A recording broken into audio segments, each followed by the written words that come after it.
السلام علیکم، آپ کی اپنی انوشی آپ کے ساتھ ہی اپنی آج کی ویڈیو میں امید کرتی ہوں کہ آپ سب بالکل خیریت سے ہوں گے، اور میں دعا کرتی ہوں کہ آپ سب جاں رہیں، خوش رہیں، شاد و آباد رہیں، ہنستے مسکراتے رہیں۔ اور اگر آپ نے ابھی تک اس چینل کو سبسکرائب نہیں کیا ہوا تو اسے سبسکرائب کر لیں اور بیل آئیکن کو ضرور پریس کریں تاکہ آنے والی ہر نیو ویڈیو کی نوٹیفیکیشن آپ کو بر وقت مل سکے۔ میں آپ کو سنا رہی ہوں انسپکٹر نواز خان کی ایک بہت ہی سنسنی خیز اور قتل و غارت پر مبنی کہانی، جس کا نام ہے پہلوان، پٹھا اور مریدنی۔ تو چلیں شروع کرتے ہیں۔ رات 11 بجے کے قریب محفل برخاست ہو گئی۔ وہ افراد جنہیں جنگل میں پہرا دینا تھا یا دوسری جگہوں پر سونا تھا، کھو سے رخصت ہو گئے۔ ٹیک سنگھ اور شہباز پہلوان بھی جھومتے ہوئے اٹھے اور کھو کے اندرونی حصے کی طرف چلے گئے۔ ان کے جانے کے تھوڑی دیر بعد کسی گوشے سے کامنی کی دبی دبی چیخیں ابھرنے لگیں۔ ضمیر زندہ ہو تو ایسی چیخیں سن کر انسان کے جسم کی بنیادیں ہل جاتی ہیں، لیکن کھو کے باسیوں کو دیکھ کر لگ رہا تھا کہ انہیں کسی نے پھڑکتا ہوا لطیفہ سنایا ہے۔ وہ کہکے لگاتے اور مستی میں اٹھ اٹھ کر ناچنے لگتے۔ جو زیادہ من چلے تھے وہ ناچتے ناچتے ایک آدھ ہوائی فائر بھی کر دیتے تھے۔ بڑا وحشیانہ منظر تھا یہ۔ شراب بدستور پی جا رہی تھی، یہاں تک کہ سب غفیل ہونے لگے۔ سردار بارہ اور ایک جالندری بدماش مولا سنگھ آخر تک جاگتے رہے، لیکن پھر ان پر بھی نیند حاوی ہونے لگی۔ بارے نے نیم باز آنکھوں سے مجھے دیکھا اور بولا، استاد تو بڑا کھوچل ہے، اتنی چڑھائی ہے پھر بھی چنگا بھلا ہے۔ اسے معلوم نہیں تھا کہ بلال اور میں نے جتنی پی ہے وہ سب کھو کی کچی زمین میں جذب ہو چکی ہے۔ مولا سنگھ میرے کندھے پر ہاتھ مار کر بولا، اچھا جا پھر ادھر خاکی دروازے پہ پہرا دے، سردار کو کسی شے کی ضرورت ہوگی تو مولا کہہ کر آواز دے گا، دروازہ کھول کر اندر چلے جانا، گھبرانا نہیں۔ نیند کی وجہ سے سردار بارے کے جہاز بھی اب مکمل طور پر ڈوب چکے تھے۔ ہاتھ لہرا کر بولا، اور ہاں، وہ پولیس والے ماں کے ویر اپنی کوڑی لینے آ جائیں تو سب کو مار دینا، سب کو مار دینا بے فکر ہو کے، میں صبح اٹھ کر خود نپٹ لوں گا، ہائی کورٹ کے وڈے مامے سے۔ پتہ نہیں وہ نشے میں کیا اول فول بک رہا تھا۔ ذرا دیر بعد وہ گونجدار خراٹے لینے لگا۔ سوتے میں اس کی پتھر کی آنکھ حد کھلی تھی اور خوفناک لگ رہی تھی۔ مولا سنگھ نے مجھے دھکیل کر خاکی دروازے کی طرف بھیج دیا۔ یہ دروازہ 25-30 گز آگے کھو کے بائیں حصے میں تھا۔ کوئی پون گھنٹہ پہلے کامنی کی چیخیں اسی دروازے کے پیچھے سے بلند ہوئی تھیں۔ میں دروازے کے پاس پہنچا تو اندر مکمل خاموشی تھی، لیکن پھر اچانک دبی دبی آوازیں سنائی دینے لگیں۔ کامنی کی روتی ہوئی آواز سنائی دی، چھوڑ دے مجھے، اب میں جاؤں گی۔ ٹیک سنگھ کی مخمور سرگوشی ابھری، ابھی کہاں میری جان، اتنی لمبی رات پڑی ہے، ایسا ظلم ٹھاؤ گی تو مر جائے گا تمہارا دیوانہ۔ تب اندر سے ایک بار پھر ہاتھا پائی کی آوازیں آنے لگیں۔ میری پیشانی پسینے سے تر ہو رہی تھی، اب اور انتظار میرے بس میں نہیں تھا۔ مولا سنگھ نے کہا تھا کہ آواز آئے تو دروازہ کھول کر اندر چلے جانا، اس کا مطلب ہے دروازہ کھلا ہے۔ میں نے بھرا ہوا ریوالور ہاتھ میں لیا اور تیزی سے اندر گھس گیا۔ لالٹین کی مدھم روشنی میں میری نگاہ سب سے پہلے ٹیک سنگھ کے منحوس چہرے پر پڑی۔ خبردار، میں نے پھنکار کر کہا، حرکت مت کرنا۔ میرے ریوالور کی نال اس کے سر سے تقریباً 5 فٹ دور تھی۔ نشے میں نزدیکیاں اور دوریاں کون دیکھتا ہے؟ ٹیک سنگھ نے بھی ریوالور کو نظر انداز کر کے مجھ پر جھپٹنا چاہا۔ مجھے گولی چلانا پڑی، دھماکہ ہوا اور ٹیک سنگھ کی پیشانی پر دائیں آنکھ کے عین اوپر ایک سیاہ نشان نمودار ہو گیا۔ یہ موت کا نشان تھا، یہ اجل کی وہ مہر تھی جو قدرت نے میرے ہاتھوں ایک بدکار کے ماتھے پر لگوائی تھی۔ یہ مہر لگتے ہی اس دنیا سے اس کا جانا ضروری ہو گیا تھا۔ ٹیک سنگھ کی آنکھیں کھلی کی کھلی رہ گئیں۔ وہ کٹے شہتیر کی طرح کامنی کے پاؤں میں گرا۔ وہ چیختی ہوئی اٹھی اور خود کو کسی چادر میں لپیٹتی ہوئی ایک کونے میں جا گھسی۔ اب میری نگاہ دوسری چارپائی پر پڑی۔ لالٹین اس چارپائی کے قریب رکھی تھی، لہٰذا یہاں کا منظر زیادہ روشن تھا۔ میں نے شہباز کو دیکھا، وہ آنکھیں سکوڑ سکوڑ کر مجھے گھور رہا تھا، جیسے سوچ رہا ہو کہ ابھی تک نیند میں ہے یا جاگ گیا ہے۔ پھر یک بارگی اس کا ہاتھ اپنی رائفل کی طرف بڑھا۔ دوسرا دھماکہ ہوا اور 38 بور کی گولی شہباز کے بائیں کندھے میں دھنس گئی۔ اس نے گرا کر اپنا کندھا دوسرے ہاتھ سے تھاما۔ میں نے آگے بڑھ کر ایک زوردار ٹھوکر اس کے منہ پر ماری۔ کل کا نامی گرامی پہلوان ایک خستہ برش کی طرح ٹوٹ کر چارپائی سے نیچے جا گرا۔ دھماکوں کی آواز پوری کھو میں گونجی تھی۔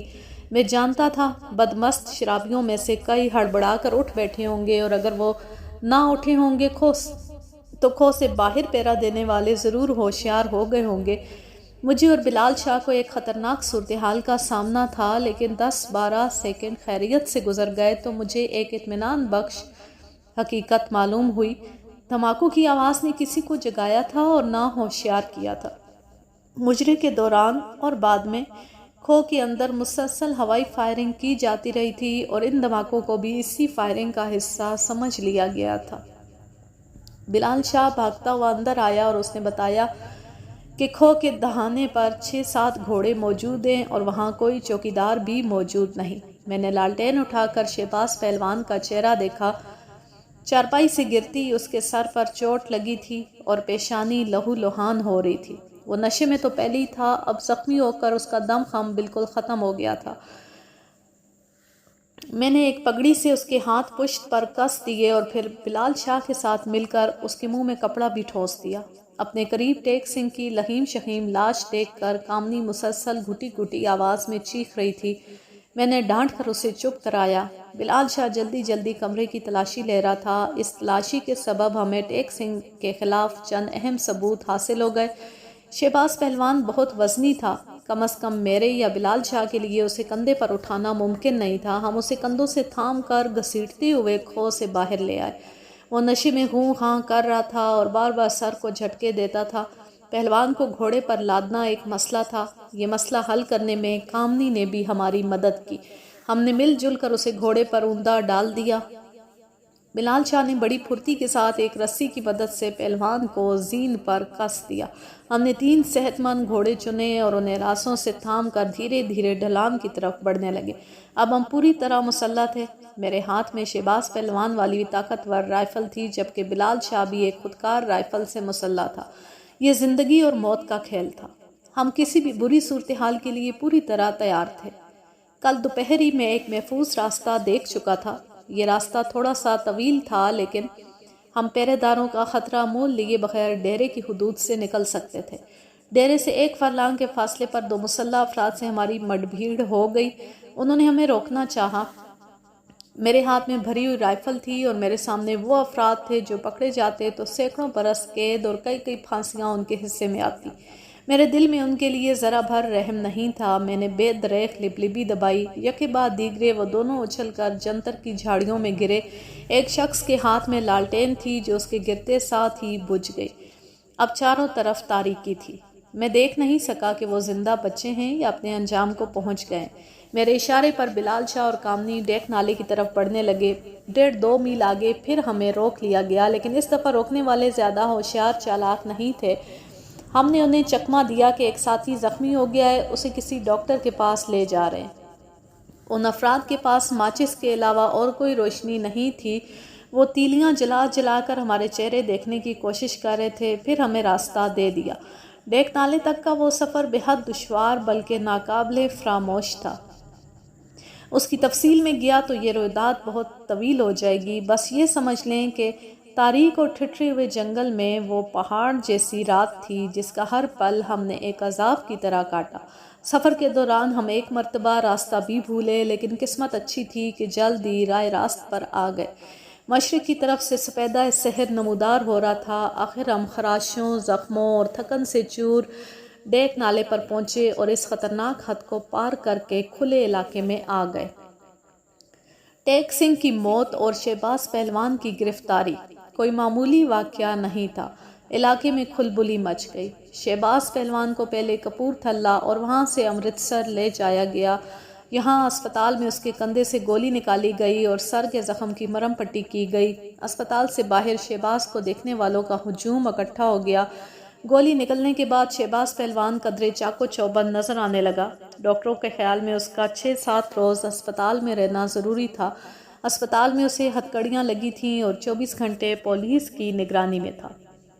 ایک روز میں اسے دیکھنے گیا تو وہ لڑکی اس سے ملنے آئی ہوئی تھی جو بڑے اور چھوٹے بھائی میں فساد کی بنیاد بنی تھی، میرا مطلب صفیہ سے۔ میں ایازی کے بٹوے میں اس کی تصویر دیکھ چکا تھا، اس لیے پہچان گیا۔ لڑکی کے لباس اور چال ڈھال سے اندازہ ہوتا تھا کہ وہ بچے کی ماں بننے والی ہے۔ وہ کھلتے ہوئے رنگ کی ایک خوبصورت لڑکی تھی، پنجابی مٹیاروں کی طرح اونچی، لمبی اور جوان تھی، لیکن مٹیاروں کی طرح ان پڑھ نظر نہیں آتی تھی۔ میرے پہنچتی وہ پہلوان کے پاس سے اٹھ کر باہر چلی گئی۔ میں چند کاغذوں پر انگوٹھا لگوانے پہلوان کے پاس آیا تھا۔ انگوٹھا لگوا کر واپس جیون چلا گیا۔ شام تک مجھے پورن کچھ کے متعلق اپنی رپورٹ تیار کر کے انگریز ایس پی تک پہنچانی تھی۔ شام کو ابھی میں بمشکل فائل سے فارغ ہوا تھا کہ ایک دھماکہ خیز خبر ملی۔ کچھ مسلح سکھوں نے اسپتال میں شہباز پہلوان پر حملہ کیا تھا اور اسے شدید زخمی کر کے فرار ہو گئے تھے۔ اس سنسنی خیز خبر نے مجھے ہلا کر رکھ دیا۔ دھیان فوراً وچن سنگھ پہلوان کے وارثوں کی طرف گیا۔ سب کام چھوڑ کر میں بھاگم بھاگ پھر امرتسر پہنچا۔ معلوم ہوا کہ شہباز پہلوان ایمرجنسی وارڈ میں ہے اور اس کی حالت ٹھیک نہیں۔ میں نے وہ کمرہ دیکھا جہاں شہباز حملے سے پہلے زیر علاج تھا۔ کمرہ میدان جنگ کا نقشہ پیش کر رہا تھا۔ ہر چیز ٹوٹ پھوٹ چکی تھی، کرسیاں، میز، بیڈ، سب کچھ الٹ دیا گیا تھا۔ ڈیوٹی پر موجود کانسٹیبلوں سے رائفلیں چھین لی گئی تھیں اور ایک سب انسپکٹر اس ہنگامے میں شدید زخمی ہوا تھا۔ میرا اندازہ بالکل درست نکلا تھا۔ حملہ کرنے والے پہلوان وچن سنگھ کے حمایتی تھے۔ ان کی تعداد 2 درجن سے زائد تھی۔ سب ہاکیوں، ڈنڈوں اور کرپانوں سے مسلح تھے۔ وہ انتقام انتقام کے نعرے لگاتے ہوئے اسپتال میں گھسے تھے اور بھوکے بھیڑیوں کی طرح پہلوان پر ٹوٹ پڑے تھے۔ اس واقعے میں سب سے حیران کن بات یہ تھی کہ پہلوان کے چھوٹے بھائی ایاز کو بھی حملہ آوروں کے ساتھ دیکھا گیا تھا۔ گو اس نے اپنا منہ اور سر پگڑی میں لپیٹ رکھا تھا، لیکن ایک زخمی کانسٹیبل نے اسے پہچان لیا تھا۔ پہلوان سے میری ملاقات اگلے روز صبح سویرے ہو سکی۔ یوں لگا چراغ سیری کی طرح اس کی زندگی کا چراغ بھی ٹمٹما رہا ہے۔ اس کے چوڑے چکلے سینے اور پیٹ پر کرپان کے کئی زخم آئے تھے۔ سر اور چہرے پر ہاکیوں اور لاٹھیوں کی ضربیں بھی ان گنت تھیں۔ وہ کھینچ کھینچ کر سانس لے رہا تھا۔ ڈاکٹر نے کہا تھا کہ میں اس سے زیادہ دیر بات نہیں کر سکتا، لیکن پہلوان جب بولنے پر آیا تو بولتا چلا گیا۔ جیسے شمع بجھنے سے پہلے زور سے بھڑکتی ہے، وہ بھی بھڑک رہا تھا۔ مجھے لگا جیسے ہمیشہ کے لیے آنکھیں بند کرنے سے پہلے تھوڑی دیر کے لیے پہلوان کے جسم میں وہی شہباز عرف بجلی پہلوان زندہ ہو گیا ہے، جو ہار کر بھی ہار نہیں مانتا تھا، جو اکھاڑے میں چیتے کی طرح پلٹتا جھپٹتا تھا اور دیکھتے ہی دیکھتے حریف کے سینے پر چڑھ کر بیٹھ جاتا تھا۔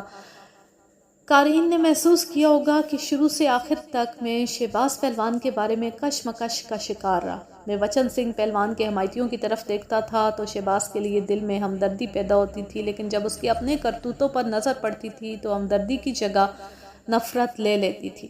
اسپتال کے ایمرجنسی وارڈ میں شہباز پہلوان سے جو میری آخری گفتگو ہوئی، اس نے میرے اندر کی کشمکش کو ختم کر دیا۔ میرے دل میں اس کے لیے ہمدردی کے سوا اور کچھ نہ رہا۔ تصویر کا ایک بالکل نیا رخ تھا، لیکن افسوس کہ یہ رخ بہت دیر سے سامنے آیا۔ گفتگو کرتے ہوئے شہباز پہلوان کی آنکھوں میں آنسو تھے۔ سکھ حملہ آوروں میں اپنے چھوٹے بھائی کو اس نے بھی پہچان لیا تھا۔ اسے سب سے زیادہ دکھ اسی بات کا تھا کہ غیروں کے ساتھ مل کر اپنوں نے بھی اس کے سینے پر زخم لگائے تھے۔ اس نے روداد سناتے ہوئے کہا، تھانے دار صاحب، اس روز اکھاڑے میں جو کچھ ہوا آپ کو بھی پتہ ہے۔ میں سوچ بھی نہ سکتا تھا کہ وچن کو قتل کر دوں گا۔ میں نے اسے داؤ لگا رکھا تھا۔ اس نے داؤ سے نکلنے کے لیے اندھا زور لگایا۔ میں داؤ چھوڑ دیتا تو خود نیچے آ جاتا، اس لیے زور تو میں نے بھی لگانا تھا۔ بس اسی چکر میں وچنے کی کمر ٹوٹ گئی۔ میری غلطی تھی کہ جان بچانے کے لیے میں موقع سے غائب ہو گیا۔ وچنے کے حمایتیوں نے انسپکٹر نہال سنگھ کو شکاری کتے کی طرح میرے پیچھے لگا دیا۔ آپ پولیس کے محکمے میں ہیں، جانتے ہی ہوں گے کہ نہال سنگھ محکمے کے بدنام تھانے داروں میں سے ایک ہے۔ اس نے میری ماں اور بہنوں کو تھانے میں کھینچا اور پھر پولیس کی 2 گاڑیاں لے کر مجھ پر چڑھ دوڑا۔ آپ کے کاغذوں میں میرا سب سے بڑا جرم یہی لکھا ہے نا کہ میں نے پولیس مقابلہ کیا ہے اور نہال سنگھ سمیت 3 پولیس والوں کو موت کے گھاٹ اتار دیا۔ میں بڑی سے بڑی قسم کھا سکتا ہوں کہ میں مقابلہ نہیں کرنا چاہتا تھا اور میں نے خود کو گرفتاری کے لیے پیش کر دیا تھا، لیکن نہال سنگھ مجھے گرفتار کرنا ہی نہیں چاہتا تھا۔ وہ فیصلہ کر کے آیا تھا کہ وچن سنگھ کے بدلے میری لاش لے کر جائے گا۔ بالکل مجبور ہو کر میں نے پولیس پارٹی پر فائر کھولا اور جان بچا کر بھاگ نکلا۔ آپ کی اور ایازی کی نظروں میں نے جو دوسرا بڑا جرم کیا وہ یہ ہے کہ میں نے اس لڑکی کو گھر میں ڈال لیا جس کو ایازی پسند کرتا تھا۔ ایازی کو کچھ پتہ نہیں ہے وہ لڑکی کون ہے، نہ ہی آپ کو پتہ ہے۔ آپ اب تک ایک لڑکی کا کھوج لگاتے رہے جس کا نام آپ کی فائل میں میری محبوبہ کے طور پر لکھا ہے۔ یہ صفیہ ہی وہ لڑکی ہے۔ وہ مجھے اس وقت سے جانتی ہے جب ایازی کی ابھی مونچھیں بھی نہیں پھوٹی تھی۔ جب اسے پتہ چلا کہ مجھ پر قتل کا الزام لگ گیا ہے تو وہ سب کچھ چھوڑ کر مجھے ڈھونڈتی ہوئی پورن کچھ پہنچ گئی۔ میں نے اسے واپس بھیجنے کی بہت کوشش کی لیکن اس کی ایک ہی ضد تھی کہ میرے ساتھ جیے گی، میرے ساتھ مرے گی۔ جب وہ کسی طرح واپس نہیں گئی تو میں نے اس سے شادی کر لی۔ اب وہ میرے بچے کی ماں بننے والی ہے۔ شہباز پہلوان نے ایک گہری سانس لی۔ وہ رک رک کر بول رہا تھا۔ کبھی اس کی آواز اتنی دھیمی ہو جاتی کہ مجھے اس کے چہرے پر جھکنا پڑتا۔ اپنے خشک ہونٹوں پر زبان پھیر کر وہ بولا، ٹیک سنگھ کے ساتھ رہ کر میں شراب ضرور پینے لگا ہوں، کبھی کبھی ناچ گانا بھی دیکھ لیتا ہوں، لیکن خدا گواہ صفیہ کے سوا کبھی کسی عورت سے میرا تعلق واسطہ نہیں رہا۔ میں اتنا برا نہیں تھا جتنا مجھے بنا دیا گیا۔ مجھ پر وہ الزام بھی لگائے گئے جن کی میرے فرشتوں کو بھی خبر نہیں تھی۔ نہ میں نے ٹیک سنگھ کے ساتھ مل کر لوگوں کو لوٹا ہے، نہ اپنے مامے کو قتل کی دھمکیاں دی ہیں، نہ آپ کے گھر کو آگ لگائی ہے۔ یہ اور اس طرح کے بہت سے الزام خواہ مخواہ میرے سر تھوپ دیے گئے۔ مجھے معلوم ہوا ہے کہ نرس نجمہ کے بارے میں بھی مجھ پر شک کیا جاتا رہا ہے۔ میں اسے بہن سمجھتا تھا اور اب بھی سمجھتا ہوں۔ میں نے اسے دیپال پور صرف اس لیے بلایا تھا کہ میں پولیس کے آگے اور بھاگنا نہیں چاہتا تھا۔ میں خود کو گرفتاری کے لیے پیش کرنا چاہتا تھا۔ نجمہ کا بہنوئی عدالت میں پیشکار ہے۔ میں نے اسے بھی ساتھ بلایا تھا۔ میں چاہتا تھا کہ وہ مجھے صحیح قانونی مشورہ دے۔ خانہ بدوشوں کی بستی میں نجمہ اور اس کے بہنوئی عاقل سے میری ملاقات ہوئی۔ یقینی بات تھی کہ اس ملاقات کے بعد میں اپنی گرفتاری دے دیتا، لیکن اس وقت وچن سنگھ کے حمایتیوں اور پولیس نے بستی پر دھاوا بول دیا۔ مجھے ایک بار پھر جان بچا کر بھاگنا پڑا۔ باتیں کرتے کرتے پہلوان کی سانس اکھڑنے لگی۔ بڑے ڈاکٹر نے آ کر اسے بولنے سے منع کر دیا۔ میں پہلوان کے پاس سے اٹھ کر جانے لگا تو اس نے نمناک نظروں سے میری طرف دیکھا اور رک رک کر بولا، تھانے دار جی، میری وجہ سے میرے چھوٹے بھائی پر کوئی مصیبت نہیں آنی چاہیے۔ میری درخواست ہے کہ آپ اس سے نرمی کریں اور اگر ہو سکے تو صفیہ کو کہیں سر چھپانے کی جگہ دلا دیں۔ وہ بالکل بے آسرا ہے۔ ٹھیک 2 گھنٹے بعد پہلوان مر گیا۔ وہ شخص مر گیا جو اکھاڑے کی آبرو اور پنچپانیوں کی پہچان تھا۔ کبھی نہ ہارنے والا اپنی تقدیر سے ہار گیا۔ سینے پر ناقدری کے زخم لے کر منو مٹی کے نیچے سو گیا۔ اسے اکھاڑے کی مٹی سے قبر کی مٹی تک پہنچانے میں تقدیر کے ساتھ ساتھ اس کے چھوٹے بھائی کا ہاتھ بھی تھا، اور یہی زیادہ دکھ کی بات تھی۔ دوسرے تیسرے روز میں نے ایاز اور فیاضی کو جالندھر میں جا پکڑا۔ جیون لا کر اس سے پوچھ گچھ کی گئی۔ 2 دن چھتر کھانے کے بعد اس نے سب کچھ بک دیا۔ اپنے بڑے بھائی پر پہلی دفعہ بھی ایازی نے ہی حملہ کروایا تھا۔ جب اسے پتہ چلا کہ شہباز سردار تلکو رام کی بستی میں نجمہ سے ملنے والا ہے تو اس نے وچن سنگھ کے لواحقین کو اطلاع دے دی اور وہ کیل کانٹے سے لیس ہو کر دیپال پور پہنچ گئے۔ یوں شہباز زندگی کی طرف آتے آتے پھر موت کی طرف لوٹ گیا۔ اس واقعے کے بعد جب ایازی نے محسوس کیا کہ میں نے شہباز کی گرفتاری میں دلچسپی لینا چھوڑ دی ہے تو اس نے مجھے اکسانے کی کوشش کی اور مظلوم ماموں کا ذکر کر کے مجھے چوکس کرنا چاہا۔ ناکام ہو کر اس نے اوچھا ہتھ کنڈا استعمال کیا اور رات کی تاریکی میں میرے کوارٹر کو آگ لگا دی۔ چونکہ مجھے اس سے پہلے شہباز ایک خط لکھنے کی غلطی کر چکا تھا، لہٰذا آگ لگنے پر میرا دھیان فوراً اس کی طرف چلا گیا۔ ایازی کو کچھ لوگوں نے آگ لگاتے دیکھا تھا۔ ایازی بھی بھاری تن و توش کا تھا، لہٰذا سمجھا گیا کہ وہ شہباز پہلوان ہے۔ یوں ہم سے غلطی پر غلطی ہوتی چلی گئی۔ بالکل آخر میں جب پہلوان گرفتار ہو کر اسپتال پہنچ گیا تو ایازی وغیرہ کو ایک بار پھر فکر لاحق ہوئی کہ کہیں پورن کچھ کے ڈاکوؤں کے لیے عام معافی کے چکر میں شہباز پہلوان کو بھی رعایت نہ مل جائے۔ انہوں نے اچانک شب خون مارا اور ہتھکڑیوں میں جکڑے ہوئے شہباز پہلوان کو اسپتال کے بستر پر ہی زخم کر دیا۔ یوں جو شخص 7-8 ماہ تک اپنے دشمنوں کو اور پولیس کو چکمہ دیتا رہا، وہ اپنے ہی بھائی کے ہاتھوں موت سے مات کھا گیا۔ شاید ایسے ہی موقع پر کہا جاتا ہے کہ گھر کا بھیدی لنکا ڈھائے۔ مجھے وہ منظر آج تک یاد ہے جب ایازی کو پتہ چلا کہ صفیہ ہی شہباز کی گمنام محبوبہ ہے۔